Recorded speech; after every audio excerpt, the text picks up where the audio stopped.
बड़ों को प्रणाम, छोटों को स्नेह और आशीष। मैं हूँ राजेश त्रिपाठी। स्वागत है आपका मेरे चैनल धर्म दर्पण में। हम लोग राम कथा भी कहते हैं इसके अंतर्गत, और इसमें जो मेरा जो मुख्य जो चैनल का नाम है धर्म दर्पण, उसके अंतर्गत हम लोग धार्मिक कथाएं और ऐसे प्रसंग लाते हैं जो हो सकता है आपने सुने हो, मगर विस्तृत उसका जो कथानक है या प्रसंग है वो आप न जानते हो। आज का हमारा जो प्रसंग है वह भरत कूप जो है, चित्रकूट धाम जो है,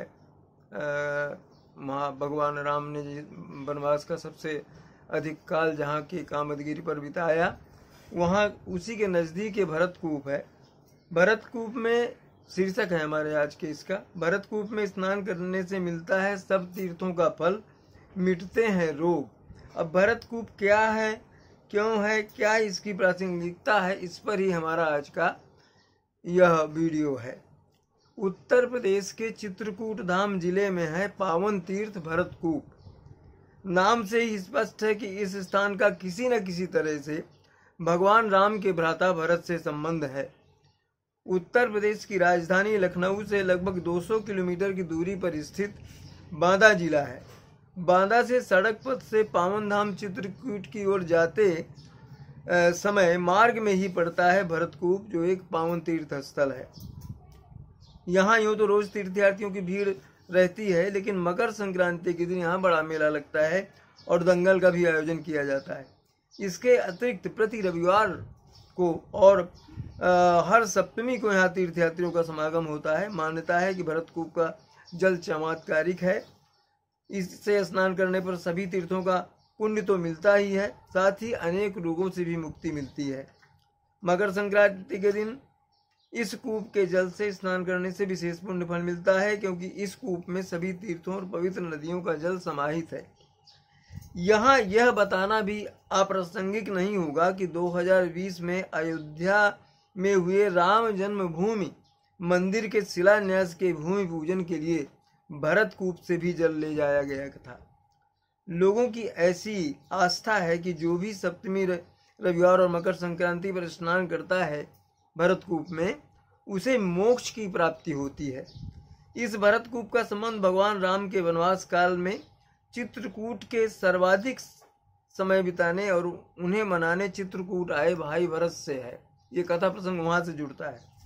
जिस समय कैकेयी के हट के चलते राजा दशरथ उनकी इच्छा अनुसार राम को वन भेजने को राजी हुए और उसके चलते उनके प्राण गए, उस वक्त भरत और शत्रुघ्न अपनी ननिहाल तत्कालीन कैकेय राज्य, जिसे कैकस या कैकेयस नाम से भी जाना जाता है, में थे। वहां पर थे अपने ननिहाल में, जो अविभाजित पंजाब से उत्तर पश्चिम दिशा में था। वे अयोध्या में होने वाली घटनाओं से पूरी तरह से अनभिज्ञ थे। वहां भरत ने एक रोज सपना देखा, पर उस सपने का वो अर्थ नहीं समझ पा रहे थे। वहां अपने मित्र बंधुओं से उन्होंने अपने इस सपने के बारे में बताया। कहा कि मैंने देखा कि समुद्र सूख गया है, चंद्रमा धरती पर आ गिरा है, वृक्ष सूख गए हैं, एक राक्षसी हमारे पिता दशरथ को खींच कर ले जा रही है। दशरथ रथ पर बैठे हैं और रथ गधे खींच रहे हैं। जिस समय भरत मित्रों को अपना सपना सुना रहे थे, ठीक उसी समय अयोध्या से घुड़सवार दूत वहां पहुंचे। दूत ने भरत को तुरंत अयोध्या लौटने का संदेशा दिया। संदेश पाते ही तत्काल अयोध्या जाने के लिए तैयार हो गए भरत जी और शत्रुघ्न। और कैकेय राज जो थे, उनके नाना जी, उन्होंने भरत को विदा किया। उनके साथ 100 रथ और सेना भी साथ कर दी। 8 दिन की लंबी यात्रा के बाद भरत अयोध्या पहुंचे। भरत ने अयोध्या नगरी को दूर से देखा। नगर उन्हें सामान्य नहीं लग रहा था। उनका हृदय किसी अनिष्ट की आशंका से भर गया। नगर पहुंचते ही भरत सीधे राजभवन गए। वे महाराज दशरथ के प्रासाद की ओर गए। महाराज वहां नहीं थे। इसके बाद वे अपनी माँ कैकेयी के महल की ओर गए। कैकेयी ने बेटे को गले से लगा लिया। भरत की आंखें तो पिता को ढूंढ रही थीं। उन्होंने माँ से पूछा तो कैकेयी ने बता दिया कि पुत्र, तुम्हारे पिता का निधन हो गया है। भरत ये सुनते ही शोक में डूब गए। पछाड़ खाकर गिर पड़े, विलाप करने लगे। जब उन्हें पूरी घटना का पता चला तो अपनी माँ पर उन्हें बहुत क्रोध आया। माँ ने उन्हें राजपाट दिलाने का जो रास्ता अपनाया था उसके लिए उन्होंने माँ को बहुत खरी खोटी सुनाई। उन्होंने माता कौशल्या से जाकर अपने माँ के किए की क्षमा मांगी। कौशल्या ने भरत को क्षमा कर दिया। भरत ने निश्चय किया कि वे चित्रकूट जाएंगे और राम को मनाकर अयोध्या वापस लाकर उनको उनका राज्य सौंप देंगे और स्वयं उनके दास बनकर उनकी सेवा करेंगे। ये भरत ने निश्चय किया। तो उन्होंने गुरु वशिष्ठ और अन्य वरिष्ठ जनों से अपनी यह जो इच्छा है वो जताई। उनके प्रस्ताव से सहमत हो गए सभी। और कुछ नगरवासियों, गुरु वशिष्ठ, रानियों और सेना के साथ भरत चित्रकूट पहुँचे। वे अपने साथ सभी तीर्थों का जल और अभिषेक के लिए पावन सामग्री भी ले गए थे, ताकि अगर राम राजी हो जाते हैं, उनका प्रस्ताव मान लेते हैं, तो वो चित्रकूट में ही उनका राज्याभिषेक कर देंगे और वहाँ से अयोध्या ले आएंगे। अपने निश्चय के अनुसार वे चित्रकूट पहुँचे। साथ सेना, मंत्री, सभासद व अन्य जन थे। दूर से सेना आते देख निषाद राजगुह और लक्ष्मण को संदेह हुआ कि भरत राम पर आक्रमण करने तो नहीं आ रहे। निषाद राज आगे बढ़कर भरत को मिले और सारी बात का पता चला तो वे निश्चिंत हो गए और सभी को वहां ले आए जहां राम, लक्ष्मण, सीता रहते थे। उन्होंने उनसे भरत के आने का कारण बताया। निषाद राज ने भगवान राम, लक्ष्मण और सीता चित्रकूट में कामदगिरी पर्वत पर पर्णकुटी बनाकर रहते थे। राम ने भरत को आते देखा तो दौड़ कर गए और उन्हें गले लगा लिया। जनश्रुति है कि लोगों की दोनों भाइयों का इतना अगाध प्रेम देखकर पत्थर की शिला तक पिघल गई और उन पर दोनों भाइयों के चरण चिन्ह अंकित हो गए। चित्रकूट में कामदगिरी की परिक्रमा में शिला पर आज भी आप भरत मिलाप के ये चिन्ह देख सकते हैं। भरत ने राम को पिता दशरथ के निधन की खबर दी तो वे व्याकुल हो गए और राम, लक्ष्मण और सीता, राम, गुरु वशिष्ठ, मंत्रियों, सभासदों, वरिष्ठ जनों, माताओं से भी मिले। अगले दिन भरत ने राम से आग्रह किया कि वो अपने साथ राज्याभिषेक की सारी सामग्री लाए हैं।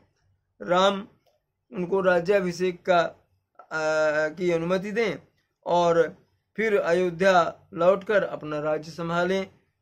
राम इसके लिए तैयार नहीं हुए। उन्होंने कहा कि उनके लिए पिता की आज्ञा का पालन करना ही अनिवार्य और सर्वोपरि है। अब जब पिता ने अपने वचन के लिए प्राण त्याग दिए तब मैं उनके वचनों के पालन के बिना अयोध्या नहीं लौटूंगा। राम ने भरत को राजकाज समझाया, कहा कि अब तुम ही राज्य संभालो, यह पिता की आज्ञा है। भगवान राम के उनके साथ अयोध्या न लौटने पर भाई भरत दुखी हो गए। उनके मस्तिष्क पर यह प्रश्न उठा कि राज्याभिषेक के लिए लाए गए सभी तीर्थों के जल और सामग्री का अब क्या किया जाए। इस पर सती अनसुईया के पति अत्रि ऋषि ने परामर्श दिया कि चित्रकूट के पास ही, कामदगिरी के पास ही एक पवित्र कुएं में इस जल को समर्पित कर दिया जाए। भरत ने वैसा ही किया और तभी से यह कुआं पवित्र तीर्थ स्थल बन गया और इसका नाम भरत जी के नाम पर ही भरतकूप हो गया। तुलसीकृत रामचरितमानस में इसका जिक्र है। कुछ इस तरह से जिक्र किया गया है। अत्रि कहु तब भरत सन, शैल समीप सुकूप, राखिय तीरथ तोय तहाँ, पावन अनूप। इसका अर्थ यह है कि अत्रि जी ने कहा कि भरत जी से कहा कि इस पर्वत कामदगिरी के पास समीप ही एक सुंदर कुआं है। इस पवित्र, अनुपम और अमृत जैसे तीर्थ जल को उसी में आप स्थापित कर दीजिए। पावन पाथ पुण्य थल सराखा, प्रमुदि प्रेम अतियस भाखा, अत्रियस भाखा, तात अनादि सिद्ध थलेहु, लोप्यउ काल विदित नहीं केहु। अर्थ यह है कि उस पवित्र जल को उस पुण्य स्थान में रख दिया गया। तब अत्रि ऋषि ने कहा कि प्रेम से आनंदित होकर कहा कि तात यह अनादि सिद्ध स्थल है, अभी से नहीं है, अनादिकाल से है। काल क्रम से यह लोप हो गया था, इसलिए किसी को इसका पता नहीं था। भरत कूप के बारे में कह रहे हैं। इस कूप के बारे में उन्होंने कहा, भरत कूप अब कही हहीं लोगा, अति पावन तीर्थ जल जोगा, प्रेम सनेम निमज्जन प्राणी, प्रेम सनेम निमज्जत प्राणी, कोई है विमल करम मन वाणी। अत्रि जी ने कहा कि अब इसमें लोग माने इसे भरत कूप के नाम से जानेंगे, और तीर्थों के जल के संयोग से इतना पवित्र हो गया ये कि इसमें प्रेम पूर्वक जो नियम से स्नान करेगा वह प्राणी मन वचन और कर्म से निर्मल हो जाएंगे। यहाँ विराजमान है राम सीता की मूर्तियां। यहाँ पर बना भरत कूप मंदिर भी अत्यंत पावन है। अपनी 2016 की चित्रकूट धाम यात्रा के दौरान हम भरत कूप के भी गए, वहां हमने इन मंदिरों को देखा। इस मंदिर में राम सीता लक्ष्मण भरत शत्रुघ्न की प्रतिमाएं हैं, मूर्तियां हैं। वहां पर सभी प्रतिमाएं धातु की हैं। अब जो वीडियो आप देख रहे हैं यहाँ पर, उसमें भरत कूप की पुजारन माँ वहाँ के मंदिर और उनमें स्थापित मूर्तियों के बारे में। भरत जी है मांडवी, राम लक्ष्मण सीता जी शत्रुघ्न जी।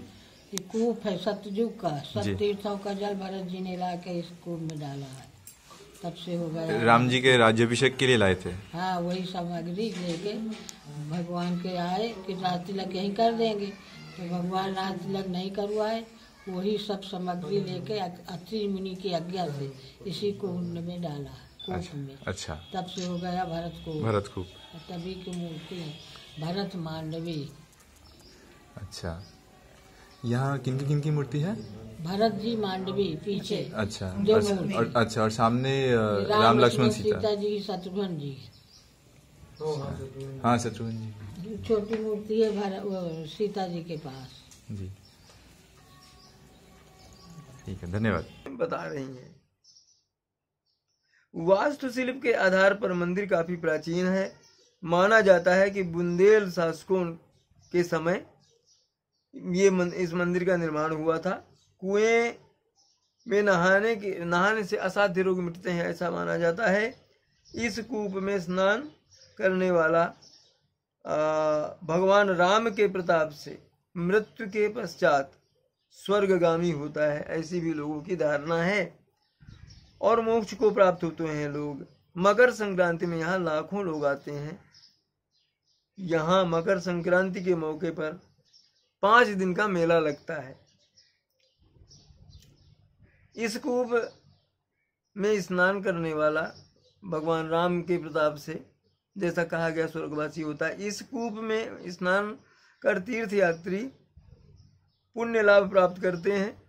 वैसे हर अमावस्या में भी यहाँ पर श्रद्धालु स्नान करने के लिए आते हैं और फिर चित्रकूट में जाकर के मंदाकिनी में स्नान करते हैं। अत्रि मुनि की आज्ञा अनुसार जल को कूप में स्थापित करने के बाद क्या हुआ? कहत कूप महिमा सकल गए जहाँ रघुराव, अत्रि सुनायब रघुपति तीर्थ पुण्य प्रभाव। तो वहाँ जल समाहित करके सब लोग जहाँ रामचंद्र जी थे कामदगिरी में, वहाँ गए। अत्रि जी ने उस पुण्य तीर्थ भरतकूप का जो बखान है, जो वर्णन है, प्रभु रामचंद्र जी से भी किया।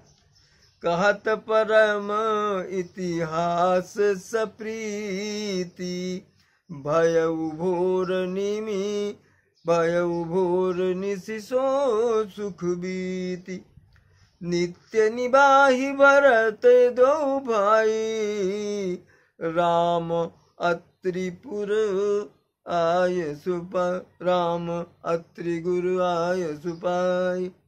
ऐसे वार्तालाप करते करते और भोर हो गई, रात्रि बीत गई। नित्य कर्म करके भरत अपने भाई शत्रुघ्न के साथ अत्रि मुनि और राम का आयस पा करके क्या हुआ, सहित समाज साज सब सादे, चले राम बन अटन पयादे, कोमल चरण चलत बिनु पनहि, और भाई मृदु भूमि सकुचि मन मनहि। क्या बात। अब क्या हुआ कि समाज सहित सब लोग जो हैं वो सादा साज समान करके और राम जी के वन भ्रमण में कहाँ कहाँ प्रतीक्षणा करने लगे, कहाँ कहाँ भगवान राम चित्रकूट में चले हैं, पैदल चलने लगे। कोमल चरण हैं और बिना जूते के चल रहे हैं, बिना किसी पदत्राण के। ये देख के पृथ्वी जो है मन ही मन में सकुचा गई और कोमल हो गई। ये चमत्कार। और कुल कुश कंटक का करी कुराई, कटुक कठोर कुबर तु बुराई, कुबर तु दुराई, और मही मंजुल मृदु मारग कीने, और बहुत समीर विविध सुख दीने। प्रभु का चमत्कार, प्रभु राम की महिमा देखिए कि कुश कांटे, कंकड़ों, दरारों आदि कड़वी, कठोर और बुरी वस्तुओं को छिपाकर पृथ्वी ने सुंदर कोमल मार्ग दे दिया। भरत और उनके साथ आए समाज को सुख को साथ लेकर के शीतल मंद सुगंध हवाएं चलने लगी। सुमन बरसी सुर घन करी छाही, बिटप फूली फलित तृणु मृदुताही, मृग बिलो की खग बोली सुहासुबानी, से वही सकल राम प्रिय जानी। रास्ते में देवता फूल बरसा रहे हैं इन पर, भरत और उनके समाज पर जो चल रहा है पैदल पदत्राण के बिना, उन पथों पर, उन जगहों पर जहाँ राम चले हैं। बादल छाया कर रहे हैं इन पर, वृक्ष फूल फलकर तृण अपनी कोमलता से, और मृग जो है पक्षी, पशु पक्षी सुंदर वाणी बोल करके सभी भरत जी को श्री रामचंद्र जी के प्यारे हैं भरत जी जानकर उनकी सेवा करने लगे। सुलभ सिद्धि सब प्राकृत हूँ, राम कहत जमुहात, राम प्राण पिय भरत कहूँ, यह न होई बड़ी बात। जब एक साधारण मनुष्य को आलस से अगर जमाई लेते समय वो राम कह दे तो सारी सिद्धियां सुलभ हो जाती हैं। तब श्री रामचंद्र जी के प्राण प्यारे भ्राता जो भरत जी हैं, उनके लिए कोई बड़े आश्चर्य की बात नहीं है कि उनको ये सब सुख मिल रहा है वहां पर। यही विधु भरत फिरत बन माही, नेम प्रेम लखी मुनि सकुचाही, पुण्य जलाश्रय भूमि विभागा, खग मृग तरु तृण गिरि वन बागा। इस प्रकार से भरत जी जो है वन में फिर रहे हैं। उनके नियम और प्रेम को देखकर मुनि भी सकुचा रहे हैं।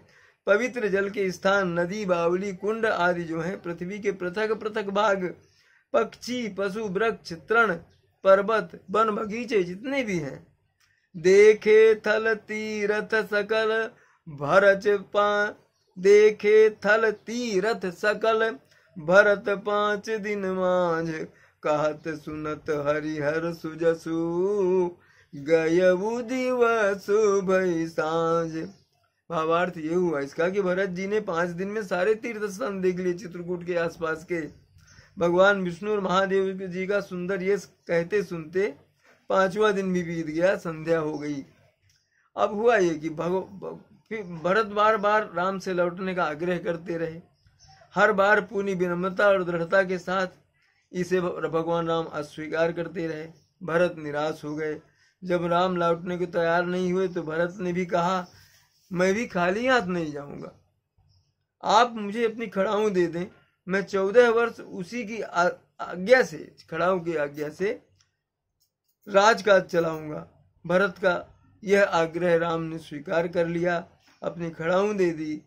भरत ने खड़ाऊ को माथे से लगाया और कहा 14 वर्ष तक अयोध्या पर इन चरण पादुकाओं का ही शासन रहेगा। भगवान राम की खड़ाऊ लेकर भरत अयोध्या लौट गए। राम की खड़ाऊ सिंहासन पर स्थापित कर स्वयं अयोध्या नगर के बाहर नंदीग्राम में एक कुटी बनाकर सन्यासियों की तरह तपस्या और राम के लौटने की प्रतीक्षा करने लगे। भरत कूप टीन के सेट से ढका हुआ है ताकि इसमें कोई भी पत्ता न गिरे। भरत कूप के पास एक बाल्टी भी रखी रहती है। इस बाल्टी को आप कुएं में डालकर पानी निकाल सकते हैं और आपके पास जो बर्तन हो या प्लास्टिक की बोतल हो आप उसमें भर सकते हैं। लोग इस जल को अपने साथ ले जाते हैं घर। यहाँ पर एक पीपल का बड़ा वृक्ष है। इस वृक्ष के नीचे ही भरत कूप स्थित है। यहाँ पर आकर बहुत अच्छा लगता है और बहुत शांति मिलती है। तकरीबन 2000 साल पहले बुंदेले शासकों के समय में निर्मित पौराणिक भरत कूप मंदिर जल्द ही नए स्वरूप में नजर आएगा, ऐसा सुना गया है। मंदिर को पर्यटकों और श्रद्धालुओं के आकर्षक बनाया जाएगा, इसका आकर्षण का केंद्र बनाया जाएगा, जिसका काम बताते हैं शुरू हो गया है। पहली बार इसकी मरम्मत राजा छत्रसाल ने करवाई थी। तो ये थी भरत कूप की कथा, जो एक पावन तीर्थ है और भरत जी के नाम से जुड़ा है, भगवान राम से भी जुड़ा है। और राम जब वनवास में आए थे चित्रकूट, उस समय की ये कथा है। तो आज आपको हमने ये सुनाया। आगे इसी तरह की कुछ धार्मिक प्रसंग और कथाएं आपके सामने प्रस्तुत करेंगे। आज के लिए बस इतना ही। नमस्कार।